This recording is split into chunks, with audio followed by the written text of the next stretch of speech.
दोस्तों, आपका स्वागत है। आज हम बात करेंगे मुगल वंश की। मुगल वंश में सबसे पहले हम बाबर के बारे में जानेंगे। बाबर के बारे में, क्योंकि बाबर ने ही मुगल वंश की स्थापना की थी, तो हम बाबर के बारे में जाने। मुगल का मतलब होता है बहादुर, यानी कि जो ये बाबर था, बाबर को मुगल वंश का संस्थापक माना जाता है। तो सबसे पहले बाबर के जन्म की बात करें। बाबर का जन्म हुआ था 14 फरवरी 1483 में फरगना के अंदर जन्म हुआ था इसका। इसके पिता की बात करें तो ये दो वंशों से मिलकर के बना था, यानी कि इसके पिता थे मिर्जा उमर शेख, वो तो थे तैमूर के वंशज, और जो इनकी माता थी कुतुब निगार खां,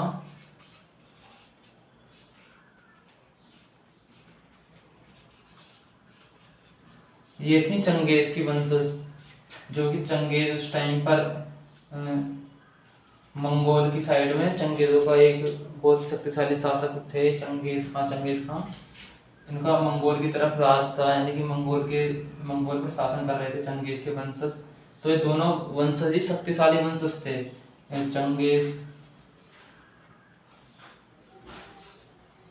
चंगेज खां और तैमूर खां की पता ही, तैमूर खान ने 1398 में भारत पर आक्रमण करा था, तो ये तो है ही पहले से ही शक्तिशाली है चंगेज खां। तो ये जो दोनों का मिश्रण होके बाबर की उत्पत्ति हुई थी, दोनों का मिश्रण था बाबर के अंदर, तो इसलिए इसको बाबर को मुगल वंश, यानी बाबर के जितने भी आगे राजा उत्तराधिकारी होंगे उनको मुगल वंश कहा गया, क्योंकि मुगल कहा गया, बाबर को संस्थापक कहा गया मुगलों का, दोनों का मिश्रण है इसलिए। और मुगल का अर्थ होता है बहादुर। 1483 में इसका जन्म हुआ, लेकिन इसका कुछ जन्म होने के कुछ दिन बाद ही इसके पिता की मृत्यु हो जाती है फरगना में। इसके पिता की मृत्यु होती है 1494 ईस्वी में।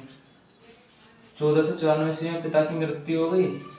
पिता की मृत्यु जिस टाइम पर हुई थी इनके, तो ये 1483 में जन्म, 1494 में पिता की मृत्यु, मात्र 11-12 वर्ष के हैं। उस टाइम पर इनके पिता की दुश्मनी भी थी, जितने भी आसपास के क्षेत्र थे उनमें सब में इनकी ठीक ठाक दुश्मनी थी। तो इनके सामने बहुत सी चुनौतियां थी कि उनका सामना भी करना है और थोड़ा अपना राजपाट भी चलाना है, मात्र 11-12 वर्ष की उम्र में। पर लेकिन क्या होता है, इन्हें यहाँ से फरगना से निकाल दिया जाता है, भगा दिया जाता है। ये कुछ साल भटकते हैं, और ये 1494 के बाद 1497 ईस्वी में सब अपना जो आक्रमण करेंगे, समरकंद पर आक्रमण करते हैं। समरकंद पर आक्रमण करने के बाद ये मात्र यहाँ 100 दिन रुक पाए थे। 100 दिन तक ये यहाँ पर टिक पाए। 100 दिन के बाद इन्हें यहाँ से भी भागना पड़ा। यहाँ से भाग गए, यहाँ से भाग खड़े हुए, क्योंकि इनका ज्यादातर जीवन मतलब एक जगह से दूसरी जगह भागने में बीता है। ये किसी जगह ज्यादा दिन तक टिक नहीं पाए थे। फिर इसके बाद में 1497 के बाद फिर 1501 में आक्रमण करते हैं ये समरकंद पर ही। यहाँ 8 महीने माना जाता है कि ये 8 महीने रुक पाए थे। 8 महीने बाद फिर यहाँ से इन्हें भागना पड़ा था। तो इन्हें लगने लगा था कि मतलब जो इनके ये फरगना था, इनकी कुछ स्थिति ऐसी थी, जैसे मैं आपको समझाऊं मैप के द्वारा। ये भारत है, भारत के पश्चिम में यहाँ काबुल और गजनी अफगानिस्तान ये है, ये सब है। और इधर साइड में ये था इनका बीच में फरगना, और यहाँ था समरकंद इधर साइड पश्चिम में ईरान की तरफ। तो इन्हें लगने लगा था कि मैं जितना पश्चिम में जाऊंगा, यहाँ मैं ज्यादा दिन तक टिक नहीं पाऊंगा। टिक ही नहीं पा रहे थे एक जगह, क्योंकि आक्रमण करते थे, कुछ महीने या कुछ दिन रुक पाते थे, फिर भागना पड़ता था इन्हें। तो यहाँ ये सही से अपना शासन चला नहीं पा रहे थे। तो इन्होंने क्या सोचा, थोड़े दिन के बाद इन्होंने सोचा कि अब की बार भारत की तरफ चला जाए, यानी अफगानिस्तान काबुल गजनी की तरफ आक्रमण करा जाए। तो इन्होंने 1507 ईस्वी में सबसे पहले गजनी पर आक्रमण करा। काबुल और गजनी यहाँ पर आक्रमण करा। यहाँ पर आक्रमण करने में सफलता प्राप्त हुई यहाँ पर। तो इनका यहाँ पर कुछ टाइम तक मतलब शासन टिक पाया, यहाँ से शासन करने लगे वे काबुल और गजनी से। तो यहाँ रह के जब इन्हें लगा कि हाँ भाई अब यहाँ से शासन करना आसान हो रहा है, और जितनी मैं मतलब भारत की तरफ या अफगानिस्तान में जितने पूर्व की तरफ जा रहा हूँ, उतने ज्यादा जीतते जा रहा हूँ। तो इन्हें उम्मीद सी जग गई है कि मैं अगर जो भारत की तरफ जाऊंगा तो ज्यादातर मतलब जीतता जाऊंगा, क्योंकि इन्हें ये काबुल और जो ये गजनी थे आसानी से प्राप्त हो गए, इतनी इन्हें मतलब परेशानी न हुई। जीतने में। जो कि ये समरकंद था, समरकंद में ये जीतते थे फिर वहां से भागना पड़ जाता था। तो इन्होंने क्या सोचा कि मैं अब भारत की तरफ ही जाऊंगा। भारत के बारे में इन्होंने पहले से ही सुन रखा था, क्योंकि इनके टाइम जो इनके वंशज हुए पुराने पूर्वज थे, उनमें तैमूर और चंगेज खान ये सब ठीक ठाक वंशज थे। तैमूर खान भारत को लूट के ले गया था, तो इन्होंने भारत के बारे में सुन रखा था, इसमें ठीक ठाक सोना चांदी है। तो इन्होंने मन बनाया कि मैं पश्चिम की तरफ ही आक्रमण करूंगा। पर लेकिन फिर भी ये समरकंद की तरफ ज्यादा इनका मतलब लगाव था। ये सोच रहे कि मैं समरकंद को एक तरह से जीतना चाहते थे, उस पर शासन करना चाहते थे। फिर इसीलिए ये दोबारा एक बार फिर 1511 में समरकंद पर आक्रमण करते हैं। लेकिन फिर वहां से इन्हें समरकंद पर एक साल टिकवाते हैं, मात्र 11 से 12 तक। फिर 1512 में यहाँ से भी भागना पड़ता है। तो इन्हें फिर तो मतलब एक पक्का अंदाजा हो जाता है कि मैं अब यहाँ पर शासन कर नहीं पाऊंगा समरकंद की तरफ, अब मेरे को भारत की और अफगानिस्तान की तरफ ही जाना चाहिए, पूर्व की तरफ ही। तो ये क्या करते हैं, यहाँ से फिर अब समरकंद की तरफ ना जाके अपना रुख भारत की तरफ मोड़ लेते हैं, क्योंकि काबुल और गजनी को जीत लिया 1507 में। यहाँ से ये शासन चला रहे हैं अपना। और इन्हें पता भी चल गया था कि भारत में जो शासन चलाए जितने भी राजा हैं कि इतने शक्तिशाली शासन नहीं है, भारत की राजनीति व्यवस्था इतनी सही नहीं है, सब एक तरह से उथल पुथल है। क्योंकि जितने भी इनके टाइम के राजा थे, इनके टाइम के राजा की बात करें हम भारत में, तो हमारे जो दक्षिण में थे कृष्णदेव राय थे विजयनगर साम्राज्य पर, और जो मेवाड़ में यानी राजस्थान में उत्तर भारत की तरफ जो शासन में एक शक्तिशाली शासक थे वो थे मेवाड़ के राजा राणा सांगा। तो ये जितने भी राजा थे ये अपने आपस में मतलब एक तरीके से अपने आप को एक अच्छा राजा स्थापित करने या अपने आप को एक से एक बढ़कर राजा दिखाने के चक्कर में अपने एक दूसरे की लड़ाइयाँ लड़ते रहते थे, एक दूसरे की मतलब आपस में युद्ध करना। तो ये समझ गया था कि हाँ भारत की इतनी अच्छी राजनीतिक स्थिति नहीं है। क्योंकि अब इसके बाद में जब सिकंदर लोदी का राज है 1500 से 1500 मतलब 17 तक सिकंदर लोदी रहता है, तो उस टाइम तक थोड़ी बहुत ठीक भी रहती, पर 1570 के बाद जब उसका बेटा आ जाता है इब्राहिम लोदी, तो फिर तो इन्हें मतलब पक्का विश्वास हो जाता है कि अब तो मैं भारत को जीत लूंगी। 1518 में इब्राहिम लोदी को एक दिल्ली का ठीक ठाक राजा है, दिल्ली सल्तनत के राजा को एक राणा सांगा हरा देते हैं। तो उससे ही पता लग जाता है कि भाई हाँ अब यहाँ भारत में चलना चाहिए, भारत में इतनी अच्छी मतलब राजनीतिक व्यवस्था नहीं, इतना कमजोर शासन है वहाँ, इतना मतलब एक तरीके से बहुत ही आसान तरीके से मैं भारत पर विजय कर सकता हूँ। क्योंकि इन्होंने काबुल और जब जितने भी पश्चिम में आ रहे थे तो जीतते जा रहे थे ज़्यादातर, जितने भी इनके प्रांत आ रहे थे अफगानिस्तान में, और ये हमारे मतलब पश्चिम के भारत के पश्चिम की तरफ उन्हें जीतते जा रहे, तो इन्हें अंदाजा हो ही गया था कि मैं आराम से जीत लूंगा भारत को भी। तो क्या करते हैं फिर 1511 समरकंद से 1512 में इन्हें भागना पड़ता है। उसके बाद फिर से ये इन्हें पश्चिम की तरफ से जब न्योते मिल रहे थे, मतलब इन्हें निमंत्रण मिल रहे थे और जब ये जीत रहे थे, तो इन्हें अपने भारत की तरफ ही बढ़ना शुरू करा इन्होंने। और 1519 में सबसे पहला आक्रमण करते हैं ये 1519 में भारत के क्षेत्र पर एक बाजोर और बेहरा नाम की जगह है भारत के सबसे पश्चिम में, उस जगह पर ये आक्रमण करते हैं और इसको आसानी से जीत लेते हैं। और यहीं पर माना जाता है कि सबसे पहले बाबर ने अपने जो बारूद था उसका इस्तेमाल सबसे पहले यहीं पर करा था। 1519 में फिर एक और युद्ध करता है ये, भारत पर आक्रमण करता है, ये करता है पेशावर क्षेत्र में, जो कि अब पाकिस्तान के अंदर है, पेशावर के साइड में। पेशावर पर आक्रमण करता है, उसे भी आसानी से जीत लेता है, इतनी कोई दिक्कत परेशानी नहीं होती थी जीतने में। बाजौर को जीत लिया, बाजौर भेरा, फिर पेशावर। अब 1520 में ये और आगे बढ़ेगा भारत में, ये भारत के क्षेत्रों को यानी कि भारत के पश्चिमी क्षेत्रों अफगानिस्तान क्षेत्रों को ये जीतता जा रहा है, पर लेकिन अभी वहां पर स्थायी तरीके से नहीं रह रहा, मतलब एक तरीके से ये जीतता है क्षेत्र को और फिर अपने वापस काबुल और गजनी की तरफ चला जाता है, वहां रहता है। क्योंकि ये इस तरह से देख रहा था कि मैं भारत के अंदर मतलब कैसे आक्रमण कर सकता हूँ या कितनी आसानी से आक्रमण कर सकता हूँ, एक तरीके से इनसे अपना मतलब एक एक्सपीरियंस ले रहा था। ये छोटे छोटे युद्ध करके जीतता था और पीछे फिर लौट जाता था, एक नए नए रास्ते देख रहा था, नए रास्ते खोज रहा था भारत में प्रवेश करने के, भारत में आसानी से ये प्रवेश कर सके और आसानी से जीत सके। तो क्या करेगा भारत, फिर 1520 में ये एक और आक्रमण करता है भारत के, जो कि उस सियालकोट पर आक्रमण करेगा, भारत के पंजाब क्षेत्र पे। सियालकोट पंजाब के अंदर आता है, सियालकोट यहाँ पर भारत के पश्चिम के क्षेत्र हैं सारे। सियालकोट को भी जीत लेता है और फिर सियालकोट को जीतने के बाद ये 1524 में एक महत्वपूर्ण आक्रमण करेगा। ये भारत के लाहौर और लाहौर साइड में, जो कि लाहौर को आसानी से, और पंजाब क्षेत्र जितना ही मतलब भारत का पश्चिमी पंजाब क्षेत्र था, अधिकतर पंजाब क्षेत्र पर ये अपना अधिकार कर लेता है। वहां पर पंजाब की तरफ उस टाइम पर एक दौलत खान नाम का शासक था, जो पंजाब के क्षेत्र पर अपने आप को मतलब एक स्वतंत्र तरीके से शासन कर रहा था। तो उसके बाद में लेकिन यहाँ पर बाबर जब आक्रमण करता है तो बाबर का शासन हो जाता है। फिर उसके बाद जब ये बाबर अभी भी मतलब पूरी तरीके से यहाँ भारत के अंदर प्रवेश नहीं कर पाया, भारत के अंदर नहीं आ पाया है, ये जीता और काबुल, अफगानिस्तान और गजनी की तरफ चला गया। अब क्या है, इसको निमंत्रण दिए जा रहे हैं, मतलब ये भारत की तरफ से निमंत्रण जा रहे हैं। वो पहले से ही देख चुका है, ये इतने युद्ध जीत लिए उसने, भारत के पश्चिम में आके जीते चला गया, रास्ते इन्हें खोज लिए, मतलब एक तरीके से रास्ते देख रहा है जीत जीत के युद्ध को, कि कितनी आसानी से मैं भारत के अंदर प्रवेश कर सकता हूँ। जब उसको पता चलेगा कि हाँ मैं तो आसानी होगी भारत में प्रवेश करके और भारत को जीत भी लूंगा आसानी से, क्योंकि भारत की गद्दी पर उस टाइम एक शक्तिशाली शासक तो बैठा नहीं था, इब्राहिम लोदी था, जिसको राणा सांगा ने भी हरा दिया था। तो इसको पता था कि मैं आसानी से जीत जाऊंगा, और इसको निमंत्रण मिल रहे थे, तो ये सोच रहा था कि मेरे को ये भी साथ देंगे जितने मतलब जैसे कि दौलत खां हो गया, और एक तो उसके इब्राहिम लोदी का कुछ चाचा थे, चाचा ने भी मतलब एक तरह से निमंत्रण दिया था, जिनका नाम आलम खां था। राणा सांगा ने निमंत्रण दिया था।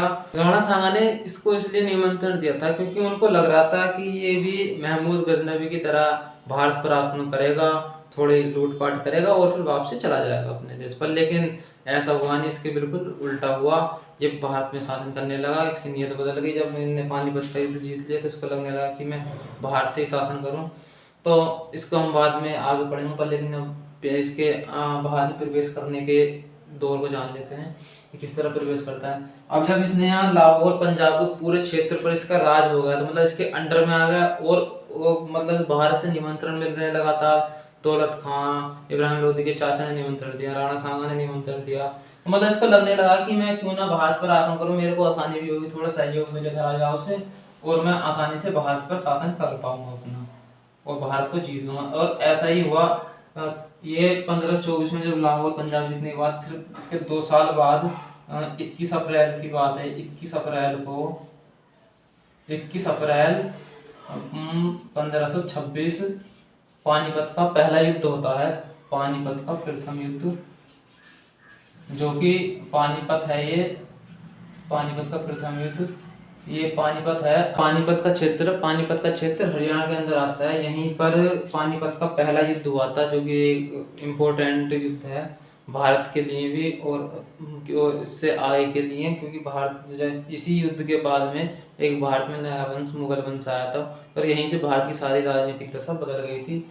तो इसमें इब्राहिम लोदी दिल्ली पर शासन कर रहा था। इब्राहिम लोदी दिल्ली की तरफ से, क्योंकि दिल्ली पर उस टाइम इब्राहिम लोदी का ही राज था।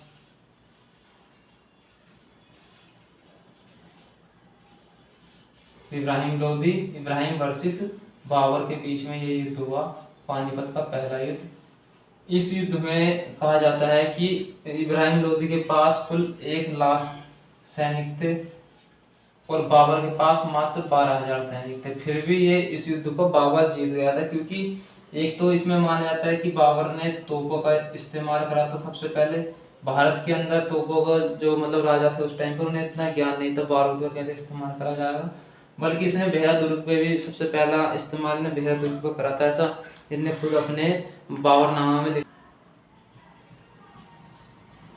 तुगलमा पद्धति अपनाई थी। इसमें इसकी वजह से माना जाता है कि भारत को बहुत ही आसानी से इसमें युद्ध में जीत मिल गई थी। और तोपों का इसने इस्तेमाल करा था, इसको जो तोप चलाने वाले थे इसके, वो भी 2 बहुत इंपॉर्टेंट हैं। एक तो इसमें उस्ताद अली और एक मुस्तफ़ा अली था। इसके 2 तोपची थे। इसकी जो सेना का नेतृत्व कर रहे थे ये उस्ताद अली और मुस्तफ़ा अली। ये तोपों का और बंदूक मतलब एक तोप जहाँ से चल रही थी और जिस जगह से बंदूकधारी जो इसके सैनिक थे उनका नेतृत्व जो कर रहे थे उस्ताद अली और मुस्तफ़ा अली, इन्होंने बहुत ही महत्वपूर्ण भूमिका निभाई थी इसमें। और तुगलमा पद्धति ने जो सीखी थी वो उज़्बेकों से सीखी थी इसने। उज़्बेकों से सीखने के बाद इसने इस युद्ध में इसका इस्तेमाल करा, जिसमें कि इसको इससे बहुत ही सहयोग मिला और इसके कारण ही इसको आसानी से पानीपत के युद्ध में जीत मिल गई। इससे कई गुना सेना थी इब्राहिम लोदी के पास, लेकिन फिर भी इस युद्ध में ये आसानी से हरा देता है इब्राहिम लोदी को। इस युद्ध को जीतने के बाद इसने अपने जो काबुल में इसके जनता थी, काबुल की जनता को इसने बहुत ही सोना चांदी बांटा, मतलब वहाँ पर सोना चांदी दान करा इसने वहाँ की जनता को, और अपने सैनिकों में इसने अपना सोना चांदी सब, मतलब एक तरीके से उन्हें खुश करने के लिए और उन्हें मतलब अपनी तरफ करने के लिए जनता को और सैनिकों को बहुत सोना चांदी दिया, लूट कर यहाँ से दिल्ली से वहाँ सारा काबुल की और गजनी की जनता को दिया। और इसके बाद इसने बादशाह की उपाधि ली, बादशाह की उपाधि भी इसने यहीं से ली। एक इसकी उपाधि थी बादशाह उपाधि थी एक इसकी, जो कि इससे पहले के जो राजा हुए थे इसके वंश में वो सारे मिर्जा की उपाधि लेते, पर लेकिन इसने बादशाह की उपाधि ली। और इसके बाद फिर 1526 में जब ये पानीपत का युद्ध जीत लेगा तो दिल्ली पर ये शासन करेगा। जो इसके सामने दिल्ली के अलावा एक तो उत्तर भारत में मेवाड़ के शासक राणा सांगा और दक्षिण में कृष्णदेव राय थे, जो इसके टाइम पर राजा थे। तो ये मतलब अपनी इस राजनीतिक दृष्टि को से अपने आप को मजबूत करने के लिए सबसे पहले राणा सांगा पर आक्रमण करेगा, क्योंकि ये राणा सांगा को अगर हरा देता है तो इसको बहुत ही आसानी से मतलब एक तरीके से उत्तर भारत पर राज हो जाएगा और इसको इतनी कोई परेशानी भी नहीं होगी। तो इसने राणा सांगा पर आक्रमण करा 1527 में। खानवा का युद्ध हुआ था राणा सांगा से 1527 में। पहले तो 1526 में बयाना का युद्ध हुआ था। बयाना के युद्ध में राणा सांगा ने इसकी सेना को हरा दिया था। इसकी सेना को मतलब बाबर की सेना को भागना पड़ा था यहाँ से। बयाना भरतपुर में पड़ता है 1526 में। जब 1526 में बाबर की सेना से युद्ध हुआ राणा सांगा का, तो राणा सेना की सेना इतनी अच्छे तरीके से लड़ी थी कि बाबर की जो सेना थी उसको एक तरीके भागने का भी टाइम नहीं मिला, और इसने बहुत ही मतलब जितने भी इसके यहाँ बाबर के सैनिक थे अच्छी तरीके से युद्ध करते हुए राणा सांगा के सैनिकों ने एक बहुत कत्लेआम करा। काट के एक उनकी जो है ना लाशों की मतलब एक तरीके से दीवार से लगाई थी, और फिर उनमें जब आग लगाई थी तो जो उसके जो बचे हुए सैनिक थे वहाँ उस खौफनाक मंजर को देखकर बहुत ज़्यादा डर गए थे, क्योंकि राणा सांगा के पास भी उस टाइम पर बहुत ठीक ठाक सेना थी। तो इन्होंने जब बाबर ने इस पर राणा सांगा पर आक्रमण करने के लिए बोला, तो उस टाइम पर बाबर की सेना ने मना कर दिया कि हम उसके खिलाफ राणा सांगा के खिलाफ नहीं लड़ेंगे, हम वहाँ युद्ध करने के लिए नहीं जाएंगे। क्योंकि इन्हें पता था जब बयाना का युद्ध हुआ था तो इसमें बहुत ही करारी हार मिली थी बाबर की सेना को, बहुत बुरी तरीके से मारकाट हुई थी। राणा सांगा ने बहुत बुरी तरीके से हराया था, इन्हें मारा था। तो डर गए थे सारे जितने बाबर के सैनिक थे।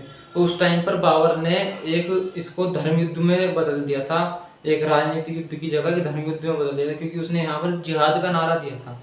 जिहाद का नारा इसलिए दिया था क्योंकि मुस्लिम धर्म में ये जिहाद का नारा इसलिए देते हैं कि जो मुस्लिम धर्म के विरोधी होते हैं उनको जिहादी बोलते हैं। तो इसलिए इसने जिहाद का नारा दिया था कि हम इन काफिरों को मतलब जो गैर मुस्लिम थे उनको काफिर बोला जाता था कि काफिरों को मारो स्वर्ग में जगह मिलेगी ये और वो, मतलब कई तरीके के इनने एक तरीके वहाँ बहुत ही अच्छे तरीके से भाषण दिए, पर लेकिन उसका भी कोई उसमें प्रभाव नहीं हुआ, इतना अच्छा प्रभाव नहीं हुआ। फिर इसने अपनी जो इस पे मुसलमानों पर जितने भी कर लगाए हुए थे, चुंगे लगाई हुई थी, वो सब हटा दी। वो हटाने के बाद इसने शराब बंद करवा दी अपने राज्य में। जितने भी इसके शराब के बर्तन थे सब मतलब तोड़ फोड़ दिए सेना के सामने, और बोल दिया कि आज से हमारे राज्य में नहीं शराब होगी, ना कोई गलत काम होगा, और सारे मुसलमानों को कर भी हटा दिए। तो फिर कुछ जनता मतलब जो कुछ इसकी जो सैनिक थे वो इसकी तरफ हुए और मतलब युद्ध करने के लिए तैयार हुए। बहुत ज़्यादा मतलब इसको भाषण देना पड़ा था। और कुछ यही माना था जब यहाँ बयाना में युद्ध हुआ था बाबर की सेना से, तो यहाँ से फिर इसे 1 महीने का टाइम दे दिया था बाबर को, मतलब 1 महीना लगा था खानवा के युद्ध में 1527 में। जब 1527 में हुआ था तो इसे जब 1 महीने का टाइम मिला था बाबर को, इसमें इसने अपनी ठीक ठाक तैयारी कर ली थी। और अपनी जो सेना इसकी तरफ जब शुरुआत में इसकी तरफ नहीं थी बाबर की तरफ, तो इसने अपनी तरफ भी सेना कर ली थी सारी, मतलब राजी कर लिए थे सबको एक अच्छे तरीके से कुछ सोने चांदी का लालच देके, पैसों का और शराब वराब बंद करके एक अच्छा एक भाषण दिया वहाँ पर और अपनी तरफ ये सब सेना कर ली। तो 1 महीने का टाइम में तैयारी करी ठीक ठाक इसने। तो यही यहाँ पर गलती हो गई राणा सांगा की, जो इसको 1 महीने का टाइम दे दिया यहाँ। और अगर तभी युद्ध हो जाता है इनके बाबर के और राणा सांगा के बीच में, तो शायद उस टाइम पर राणा सांगा इससे जीत जाते। पर लेकिन क्या होता है, यहाँ खानवा के मैदान में आते हैं दोनों, ये खानवा का युद्ध होता है, और इस खानवा के युद्ध में भी इसकी बाबर की विजय होती है। इसमें भी ये तोपों का और तुगलक पद्धति को दोनों को अपनाता है। हालांकि यहाँ पर राणा सांगा की भी सेना इससे बहुत कई गुना अधिक थी, पर फिर भी यहाँ पर बाबर की विजय होती है और बाबर जीत जाता है। अब क्या होगा, अब यहाँ से जब ये खानवा का युद्ध जीत गया, इसके युद्ध जीतने के बाद में उत्तर का जो भारत है हमारा सारा, उत्तर पश्चिमी उत्तर का, यहाँ पर एक बस मेवाड़ के राजा राणा सांगा थे जिनकी सही यहाँ पर मजबूत पकड़ थी। अब इसके बाद में यहाँ बाबर का राजपाट हो जाएगा। दिल्ली आगरा का क्षेत्र और जितना भी पश्चिम का भारत पश्चिम क्षेत्र है, उस पर अब इसको इतनी मतलब परेशानी नहीं होगी बाबर को अपना शासन चलाने में, क्योंकि एक यही शक्तिशाली शासक थे जिनको हरा दिया। और इसको युद्ध को मतलब राणा सांगा से युद्ध करने का जो इसने कारण बताया था, वो इसने ये कारण बताया था कि मैंने जब उस पर पानीपत के युद्ध में इब्राहिम लोधी पर आक्रमण करा था, तो मेरा राणा सांगा ने साथ नहीं दिया था, इसलिए मैंने राणा सांगा पर युद्ध करा। ये इसने इसका कारण बताया था, क्योंकि इसको कुछ ना कुछ तो बहाना बताना ही था। पर लेकिन असली मकसद तो इसका यही था कि मैं भारत पर, पूरे भारत पर अपना शासन कर सकूं, जिसकी वजह से इसने इस राणा सांगा से युद्ध करा और इसको सफलता प्राप्त हुई यहाँ। अब यहाँ के बाद ही 1527 के बाद 1528 में एक आक्रमण करेगा, जो कि 1528 का आक्रमण मेदिनी राय पर आक्रमण करेगा ये, जिसको हम चंदेरी का युद्ध बोलते हैं। चंदेरी का युद्ध मेदिनी राय और बाबर के बीच में होगा। ये मेदिनी राय, जब खानवा का युद्ध हुआ था राणा सांगा से, तो उस टाइम पर मेदिनी राय ने, ये मालवा के क्षेत्र में था मेदिनी राय का शासन, ये भी राजपूत शासक था। तो इसकी राणा सांगा की इसने सहायता करी थी। राणा सांगा का सरदार था एक तरीके से, तो इसीलिए इसने, बाबर ने इससे बोला भी था कि तुम मेरी तरफ हो जा, मेरी अधीनता स्वीकार कर ले। पर लेकिन मेदिनी राय ने इसकी अधीनता स्वीकार नहीं करके और इससे युद्ध करना चाहा और युद्ध करा, और यहाँ पर युद्ध ये हार गया मेदिनी राय। और हारने के बाद में यहाँ जौहर हुआ। जौहर होने के बाद जितने भी वहाँ की मतलब प्रजा थी, जितनी भी वहाँ स्त्रियाँ थी, उन्होंने जौहर करा। जौहर करने के बाद युद्ध समाप्त हुआ। फिर यहाँ से 1528 के बाद ये 1529 में जाता है घाघरा का युद्ध।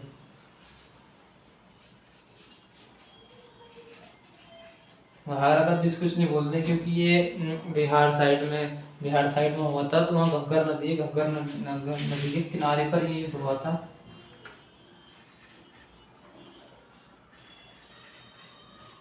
घग्गर नदी के किनारे पर होने के बाद इसको घाघरा का युद्ध बोला जाता है। यहाँ पर जो इब्राहिम लोधी के भाई थे, इब्राहिम लोधी के भाई तो कुछ बिहार की तरफ शासन कर रहे थे, तो इसको बाबर को थोड़ी परेशानी कर रहे थे, बार बार इसके राज्य में आते थे, परेशान करते थे। इसलिए इसने इनको दबाने के लिए यहाँ युद्ध अभियान छेड़ा और इसको घाघरा में युद्ध कर इसको भी जीत लिया। अब यहाँ से मतलब पूरे में उत्तर भारत में, पश्चिम की और पूरब की साइड सब में इसका राज हो गया बाबर का। अब ये यहाँ से एक अपने बहुत ही अच्छे तरीके से अपना शासन चलाएगा, भारत पर राज करेगा। यहीं से मुगल शासन की स्थापना हो गई। अब पर क्या होता है, कुछ टाइम बाद ही इसके ज़्यादा मतलब जी नहीं पाता है। 1530 में ही इसकी मृत्यु हो जाती है। दिन था 26 दिसंबर को 1530 में इसकी मृत्यु हो जाती है। कुछ मानते हैं कि इसकी अपनी वैसे ही मृत्यु हुई थी, पर लेकिन कुछ मतलब बोलते हैं कि जो इसकी मृत्यु हुई थी, इब्राहिम लोधी की जो माँ थी उसने खीर में कुछ मिला के दे दिया था इसको खाने में, तो उसके चलते धीरे धीरे असर रहा, जहर दे दिया था और कुछ टाइम बाद इसकी मृत्यु हो गई थी। जब इसकी मृत्यु हुई थी तो इसने एक आगरा में आराम बाग बनवाया था। सबसे पहले इसको आराम बाग में दफनाया गया, फिर उसके बाद इसको आगरा से निकाल के फिर इसको काबुल ले गए, फिर इसको काबुल दफनाया गया। तो इसका वैसे मकबरा तो आगरा में है, और जो इसकी उपाधि की बात करें यहाँ बादशाह की उपाधि, और जब 1527 में खानवा का युद्ध जीता था इसने, तो इसके बाद इसने काजी की उपाधि ली थी। काजी की उपाधि से अपने आप को नवाजा था इसने। और जब ये खानवा का युद्ध जीता था तो इसने जो इसके यहाँ से भी मतलब अपने जिसके सैनिक थे, सैनिकों को ठीक ठाक एक मात्रा में सोना चांदी दिया यहाँ से।